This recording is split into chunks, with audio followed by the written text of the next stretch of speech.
The Pareto Principle with Team 7. We will take a little deeper dive into the Pareto Principle to look at its origin, how it can be used in business, a breakdown of the principle and why it's important, and we will also look at a few real-life examples and some issues that arise when applying the principle. So how can the Pareto Principle help you in life or business? We must first look at what the Pareto Principle is. The Pareto Principle, or 80-20 rule, was first expressed in 1906 by economist Vilfredo Pareto, who introduced the principle that 80% of the deliverables from a project are achieved with only 20% of the effort, which in turn results in the remaining 20% requiring 80% of the effort. Although it was Pareto who introduced the concept, it was Joseph Juran who popularized the principle as a rule that can be used for multiple contexts and uses. Today, project managers know that 20% of the work will consume 80% of the time and resources, and of that 20% of work, 10% will be at the beginning of the project and 10% at the end. With the Pareto Principle, it has various ways it can be incorporated into everyday life. Let's look at a breakdown of some of those principles on the next slide.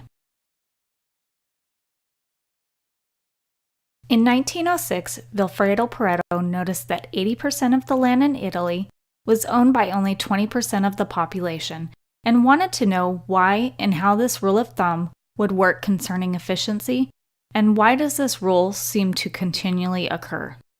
This video clip from Mind Your Decisions expands upon this rule even further. The 80-20 rule is a good rule of thumb so that you can focus on only 20% of the causes to improve 80% of the results. But why does it happen? Let's do an experiment to find out. We'll start our experiment with 100 paper clips. We'll mix them into a pile and select 2 paper clips at random. We'll join those paper clips into a chain and then we'll put them back into the pile. We'll repeat the experiment by selecting 2 paper clips at random and joining them into a chain. We'll repeat this experiment over and over again, each time joining paper clips into chains if we selected them randomly. Over time, there will be some chains of paper clips which get very long. In fact, chains which are longer will be more likely to get picked, and they'll form even longer chains. After we repeat this experiment over and over again, we can look at the distribution of paperclip chains. Because the longer chains are more likely to get picked, this is an example of how the rich can get richer. In our distribution of paperclip chains, there will be many paperclips that are single and by themselves, and a few paperclips which are very long chains. And this is where the 80-20 rule can be illustrated. 80% of the paperclips belong to the top 20% of the longest chains. In fact, if we were to graph out the data, we would find what's known as a power law, where there are a lot of paperclips that have a very small size, but there are a few paperclips that have very high valued size and take up a majority of the paperclips. This type of graph is also seen with income distribution. Now we know why the 80-20 rule happens. It's an emergent phenomenon from a process wherever the rich get richer. The 80-20 rule is also a pretty good rule of thumb for efficiency. The Pareto Principle can be applied in many different areas of business such as sales, marketing, and technology.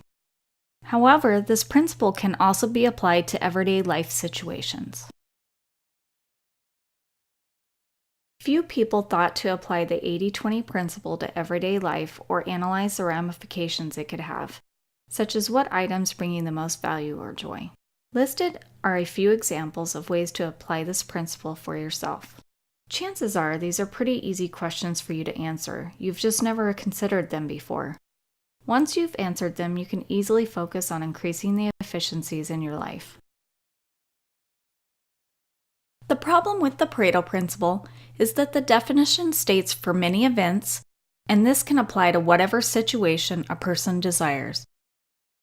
80-20 is true for what Pareto is saying, Does it really equal 100? Investopedia.com gave an example which states 30% of the workforce, or 30 out of 100 workers, may only complete 60% of the output. The remaining workers may not be as productive or may just be slacking off on the job. The Pareto principle is not useful if a person is already working to their fullest potential. Although you may have ratios that are different than 80-20, the principle still applies. It helps provide insight into what needs fixed or where others should receive more recognition or attention. It provides a means for evaluating tasks and projects so you identify those that will have the greatest impact. In projects, it helps you evaluate risks so you can be watching for those that may have the largest negative impact. We hope you now understand this principle better, and thank you for watching.